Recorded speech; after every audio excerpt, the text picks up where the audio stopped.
Oi, eu sou a Marina, do Sociedade AV, e como no vídeo passado a resposta foi super positiva pra ter uma parte 2 dos filmes soviéticos, mas falando só sobre filmes sobre a Segunda Guerra, né? Então resolvemos adiantar um pouco isso e já fazer um seguido do outro. Eu já queria explicar que os filmes soviéticos sobre a Segunda Guerra são um pouco diferentes dos filmes estadunidenses que a gente está acostumado a ver. Porque o que acontece? A gente, quando pega um filme sobre a Segunda Guerra, geralmente ou é sobre a perspectiva dos judeus, né? Então, assim, é toda aquela perspectiva de sofrimento, obviamente, né? De um povo que foi subjugado. Ou então, quando é da perspectiva estadunidense, geralmente são filmes super-heróicos, né? E até os próprios filmes que seguem o padrão hollywoodiano, né? Como, por exemplo, os filmes de Segunda Guerra ingleses, por exemplo. Então, geralmente você tem toda aquela coisa de patriotismo, de heroísmo, e isso não tem nos filmes soviéticos, né? Pode até ter, mas é de um jeito muito diferente, porque os filmes soviéticos, eles são um tiro no rosto, né? Então é aquele filme que, assim, ele vai te deixar mal do início ao fim e vai te mostrar que mesmo que você saia vitorioso da guerra, a guerra, né, só traz, obviamente, coisas ruins e traz mortes e perdas. Então, os filmes soviéticos, eles meio que seguem por esse caminho, né? Não importa se os soviéticos comemoraram o fim da Segunda Guerra com uma vitória, todas as vitórias em guerra são derrotas também. Então, vamos lá. Eu, de novo, fiz essa lista em ordem cronológica.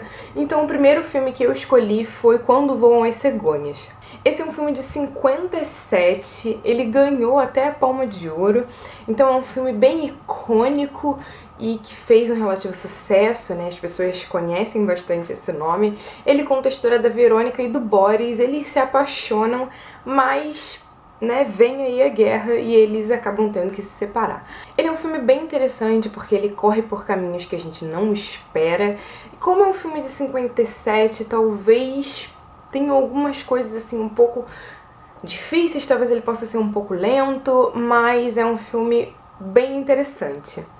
O segundo filme é do Tarkovsky, que é A Infância de Ivan. Esse é um filme de 62 e ele vai contar a história, obviamente, do Ivan. O Ivan é um garoto, ele só tem 12 anos, ele perdeu a mãe na guerra e ele começa a fazer um trabalho pro Exército Vermelho, um trabalho de espião, digamos assim, porque como ele é muito pequeno, ele pode chegar mais perto dos nazistas, né, e ver ali ver o que eles estão tramando, ver como é que vão ser as coisas, e é um filme muito, muito, muito legal. Tarkovsky, ele tem filmes muito bonitos, esse é um desses, mas ele é um filme bem triste, né, então assim, por mais que seja um filme muito bonito, ele ainda é um filme muito triste, então, né, a gente tem que ter um pouco de fôlego pra ver todos esses filmes soviéticos sobre a Segunda Guerra. O terceiro filme que eu quero indicar, na verdade, é um documentário, que é O Fascismo de Todos os Dias. Esse documentário é de 65 e ele é um dos melhores documentários que eu já vi sobre a Segunda Guerra. Primeiro porque ele tem imagens que foram tiradas da Gestapo e algumas, se não me engano, até de arquivos pessoais. E ele vai contar uma história grande sobre o nazismo, né? Então ele pega desde antes do Hitler entrar no poder, né? Faz um contexto muito legal, faz um contexto inclusive de 18, de quando mataram a Rosa Luxemburgo, né? E as frentes revolucionárias na Alemanha.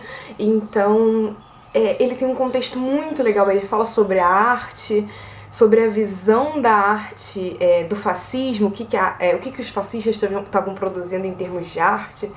E esse documentário, ele é narrado pelo diretor e tem uma ironia, assim, de vez em quando, que é uma coisa sensacional. Então, em alguns momentos ele fala até sobre o fato de ter social no nome do partido, né? E fala, putz, esse partido é social, mas olha só as pessoas que estão em volta. Todo mundo de terno, né? Todo mundo bem vestido, um monte de oficial do exército. Então, como é que é um partido social, né? Então ele faz essas ironias assim, né? Coisas que até hoje a gente discute, porque tem gente que acha que nazismo é de esquerda. Então, assim, é um filme muito interessante. Ele também vai dizer vai falar sobre o fascismo depois do nazismo, né? Os pequenos fascismos que a gente vê hoje em dia. Então é um filme muito interessante, é um documentário maravilhoso e vale super a pena. Ele é um pouco grandinho, ele tem 2 horas e pouquinho, mas assim, são 2 horas que passam em um piscar de olhos. Os 2 últimos filmes são os meus filmes soviéticos preferidos até o momento. O primeiro deles é A Ascensão, que é um filme de 1977. Esse filme vai contar a história de um grupo de partisãs. Eles estão fugindo dos nazistas e 2 deles acabam se desgarrando para procurar comida, para ver como é que eles vão sair daquele lugar e daquela situação. E, enfim, é um filme maravilhoso, é um filme assim de... Nossa, que você termina acabado e sem esperanças no mundo. E, ai, ninguém pode entender o quanto eu gosto desse filme, até porque, assim, eu não posso falar muita coisa sobre ele pra, obviamente, não dar spoiler, né, sobre o filme. Mas ele é um filme muito interessante. Os partisãs, eles não eram do exército, eles eram mais ou menos um grupo de guerrilheiros que também lutavam contra os nazistas. Então, isso é bem interessante, porque tem toda aquela coisa assim de algumas pessoas que parecem estar contribuindo com os nazistas, mas que ao mesmo tempo querem acolher os partisãs, mas que não podem porque, né, o dela está na reta. E é um filme maravilhoso, eu tenho certeza que quem pegar esse filme para assistir não vai se arrepender. O quinto filme é Vai e Veja, que é um filme de 85. Ele vai contar a história de uma aldeia bielorrussa que é invadida por soldados nazistas. E esse também é um dos meus filmes preferidos. Ele é muito triste, sabe? É um filme também aterrador e que vai te deixar pra baixo, mas a história é muito boa, né? E assim, ele ainda conta sobre a Bielorrússia, então é muito legal. E ele vai contar sobre a perspectiva de um garoto que se junta ao exército. Ele é um jovenzinho, os nazistas estão a ponto de invadir a aldeia em que ele vive, então ele vai se juntar ao exército justamente para ajudar o lugar onde ele vive, né? Aquela região. E é um filme bem triste, né? Bem doloroso, mas vale muito a pena ver essa perspectiva, essa visão soviética sobre a guerra, a Segunda Guerra, sobre esses combates com os nazistas. Isso é muito interessante. E, bom, eu sei que eu já falei os 5 filmes, né, soviéticos que eu prometi, mas eu queria falar sobre 2 que não são filmes soviéticos, mas que são bastante recentes, então que é mais fácil de achar, pra pelo menos ter uma perspectiva de um personagem soviético na Segunda Guerra. O primeiro deles está na Netflix, finalmente, né, porque é um pouco difícil de achar esses filmes assim na Netflix, e ele entrou há muito pouco tempo, que é Círculo de Fogo. Ele é um filme de 2001. E ele vai contar a história do Vassili Zaitsev, que é um dos maiores franco-atiradores do mundo. Ele matou, se eu não me engano, 400 e poucas pessoas na Segunda Guerra, e é um filme bem legal, porque ele vai mostrar até também as coisas ruins da Segunda Guerra, né? Até porque ele é um filme estadunidense, então ele vai, por exemplo, mostrar como na Segunda Guerra os soldados, um recebia arma e o outro recebia munição. Quem voltava era morto pelo próprio exército, sabe? Então, assim, quem recuava, né? Então, ele traz uma perspectiva interessante sobre a Segunda Guerra, e é um filme hollywoodiano, é de fácil acesso, é num formato que a gente já tá acostumado a ver.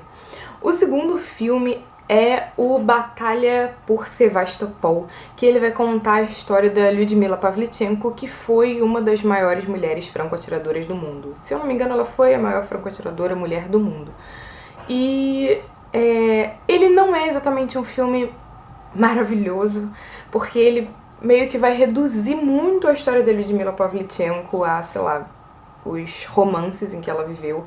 A Lyudmila Pavlichenko, ela é muito conhecida, ela é Lady Death. Então ela, enfim, tem uma história... Ela é um personagem histórico icônico. No próprio A Guerra Não Tem Rosto de Mulher, que foi um dos livros até que eu já falei aqui no canal, se eu não me engano, tem uma entrevista dela aí que é, assim, maravilhosa. Então o filme, ele reduz um pouco a história dela, mas pra quem quiser conhecer, assim, muito por alto, ela era uma pessoa muito inteligente, eu não sabia que ela tinha feito faculdade, né? Tinha entrado pra faculdade antes da guerra explodir, então vale a pena pra conhecer esses detalhes sobre a vida da Lady Death. E é um filme de 2015, ele é russo e ucraniano, então, né, é uma visão russa e ucraniana, mas ele é super hollywoodiano, né? Então, assim, por mais que ele seja do lado de lá, ele tem todas as características de um filme hollywoodiano. Bom, então é isso, eu espero que vocês tenham gostado desse vídeo. Eu não sei se vocês já viram, mas eu também, semana passada, gravei um vídeo sobre os cinco filmes soviéticos pra ver nesse centenário da Revolução Russa.